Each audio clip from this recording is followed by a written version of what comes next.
Hello there, my name is Stephen Mordew. I am a lecturer in social work at the University of Sunderland in the northeast of England. And as a consequence, I end up spending quite a bit of time talking to students about the process of learning. I also run a couple of blogs, a couple of websites, socialworkshorts.co.uk and selfcareshorts.com. A couple of interests of mine. Social work, obviously, because it's my profession, and self-care and workflow and productivity. But I'm also interested in helping students be as successful as possible academically. And when I'm talking, I talk a little bit to the second years in their induction week, and I talk about academic success. And I say what you have to do is strategize your learning. One of my favourite quotes is that hope is not a strategy. Hoping that it will come good is not a strategy. You have to have a strategy. You have to strategize your learning, because what we know is that academic success isn't built on IQ. It isn't built on, you don't have to be outlandishly intelligent to do really well. What you have to do is drive your success with what you do day in, day out. What leads to success in academic work, and to be honest, in anything, is how you go about your work, your endeavours, day to day. What you do day in, day out will affect your assignments and the marks that you get and the quality of them.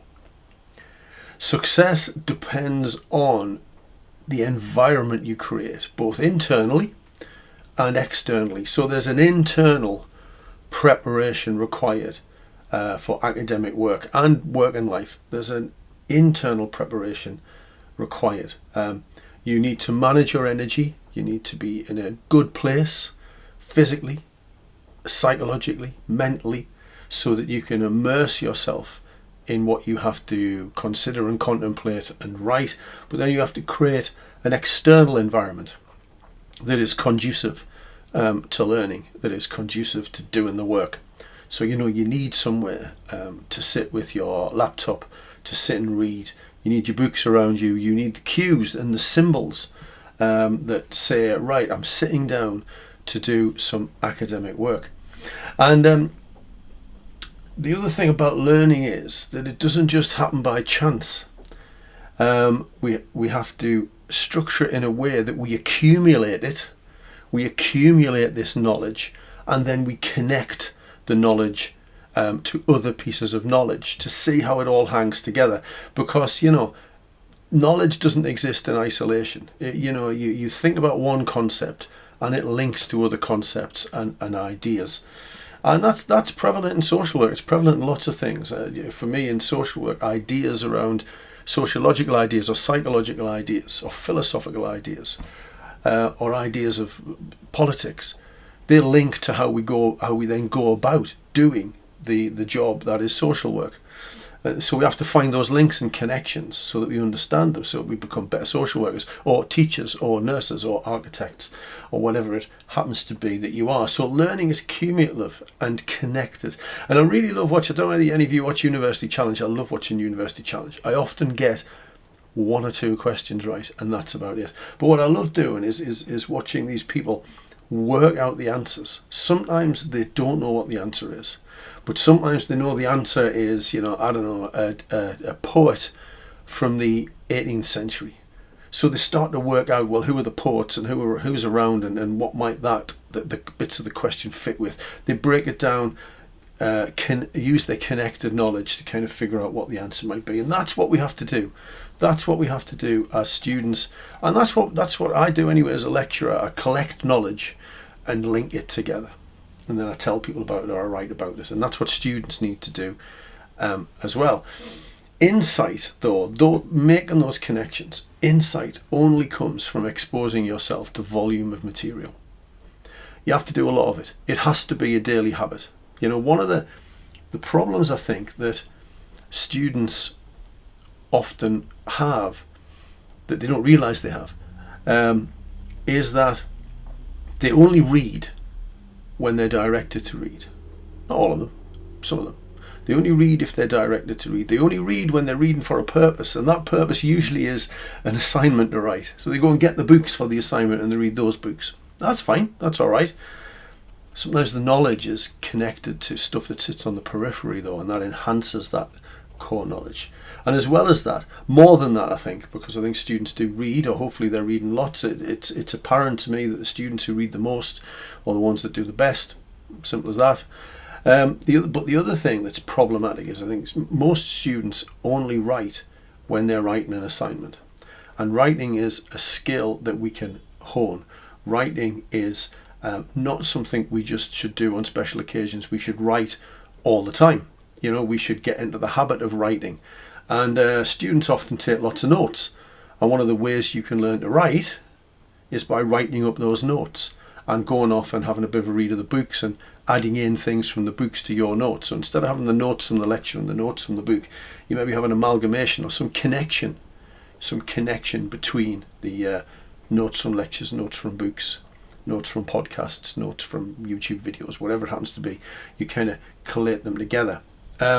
You have to do this repeatedly. Expose yourself to volumes of material, and there's always that penny drop moment when you've maybe read a few books on a subject or a few chapters on a subject, and by exposing yourself to the same idea repeatedly that maybe you didn't quite understand first, suddenly the penny drops and you think, oh, I get that now.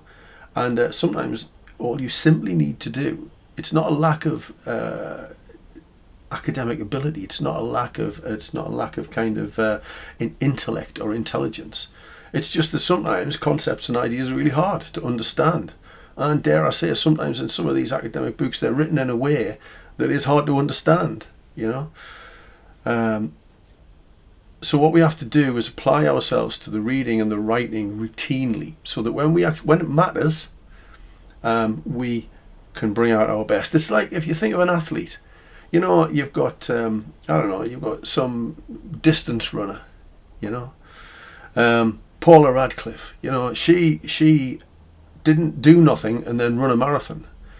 She repeatedly ran long distances to hone her skills in running long distances. And then she put her best effort in when it mattered. And that's what we need to do. We need to read, we need to write, we need to consolidate and collect and collate ideas, and then put our best effort in when it comes to the test. You know, the endurance exercise of the marathon or of writing the assignment. So students write notes in lectures. Often I see them doing that.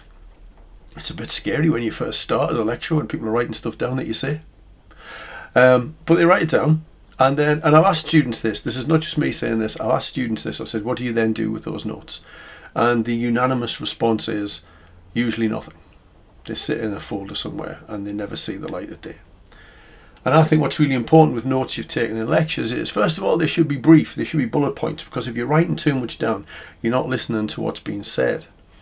So you need to make bullet points, brief notes, underlines, highlights, whatever, and then go off within 24 hours, before it's gone out your head, before what was said's gone out your head.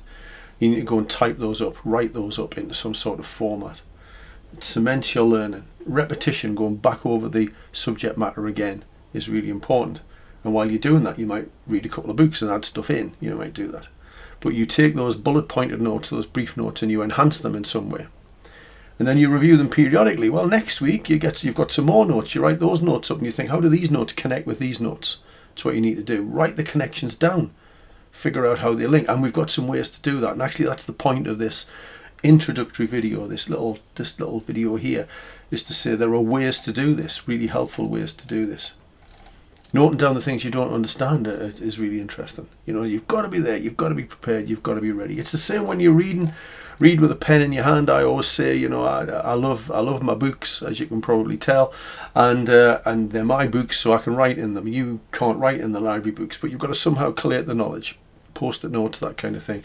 And there are apps that can help you with this, where you can photograph the page, highlight the bit of the text that you want to note and identify, and keep that somewhere and upload that into some sort of text-based system where you can link it to other things. So there are ways to do this, but you have to read, especially academic textbooks, You have to read and be able to make notes or collect things as you're going. Dare I say, sometimes it's interesting to read one of these things for pleasure, and sometimes you might not want to do that, but sometimes, or more often than not, as a student applying themselves to the daily rigour of study, you need to be making notes as you are reading what you are writing, what you are thinking about. You'll get your thoughts down. Two sorts of notes. One is, I found this in a book type note. This is the thing I found, it's really interesting. And the other type of note is, here's the things I thought of while I was writing those things down. I think it's really interesting. A word of caution, try and paraphrase as you go on, or be very, very clear. If you haven't paraphrased, then it's a direct quote. Keep the reference in your notes. Be very clear if it's a direct quote or a paraphrase, because you don't want to come unstuck with some plagiarism thing later on because you thought you'd paraphrased it, but you hadn't. Carol Loomis, who's an American journalist, says, "I'm never sure what I think until I see what I write." And I think that's really interesting. I sometimes do that. There are two places where I figure out what I know and figure out connections. One is when I write, and one is when I do podcasts. I do a self-care shorts podcast about workflow a few times a week. A little short 10-15 minute thing. And I start with a topic, and I don't really know what I'm going to say. And I work it out as I go. I make some connections, things pop into my head. And because I do that frequently, I now know that material really well, because I connect it and then I say it out loud or write it down. Writing down is kind of similar to saying it out loud, isn't it? Take notes, consolidate notes, read your notes, connect your notes, and then tell it to yourself.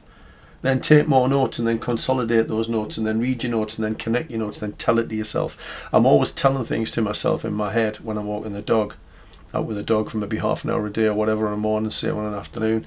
I sometimes talk myself through things. What do I know about? So deliberate practice is the only serious way that we can become better at doing anything. So it's the same with essay writing, it's the same with reading. The more you read, the easier it becomes to read.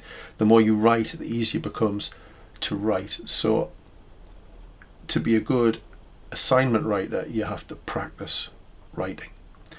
Nobody ever starts from scratch. That's the other thing. I'll recommend some books as we go through this. But one of the things that literature in this area says is nobody ever starts from scratch. Nobody ever starts with a blank page. If you think about people who write research articles that I'm sure as students you'll have dipped into, if you think about those research articles, they have not been written from scratch. The research findings might be, but the method and methodology section hasn't. People will have method and methodology sections written, and they'll take bits and they'll reconfigure it for the thing that they're doing. They will, when they write their introduction, they will already have stuff written about the subject that they're gonna introduce, and they'll use that. So they're changing it, they're reworking it, but they're not starting from scratch. Nobody ever does that. And there are a few tools that I find really helpful that I'm going to do some videos about for you, because I think they're really, really useful. First of all, I need to figure out how to do screen grabs. So that's my next step after I do this. And I'm going to stick to free things that are freely available, or things that have the capacity to contain a lot of information without hitting some sort of trigger where there's a charge. But first of all, I think one thing that I need to say here is, if you've not got yourself a OneDrive or a Google Drive or a Dropbox, get yourself one. I use Dropbox. I use OneDrive at work because that's the platform I use at work. But personally, I use Dropbox, and I pay for Dropbox because I have a massive amount of storage because I have everything in the cloud. But actually, for nothing, the free version gives you far more storage than you're ever going to need if you just use it for your studies. So get a Dropbox account. You should be storing nothing on the hard drive on your computer, because they are vulnerable to all sorts of failures and viruses and all manner of things like that. So store it in the cloud, you can access it anywhere. And now I'm going to take you through a couple of things that I use all the time. I'm going to take you through Zotero, which is a tool for collating, collecting, annotating, and taking notes from and taking highlights from PDFs, although you can actually load websites in there, but I use it mainly for PDFs. And then another one called Obsidian. And Obsidian refers to itself in its blurb as kind of, your second brain. A place to store ideas, store notes, and collect ideas. Now, I find these really, really useful, which is why I want to kind of tell you about them, because I'm not sure they're as common knowledge, these tools, as they should be.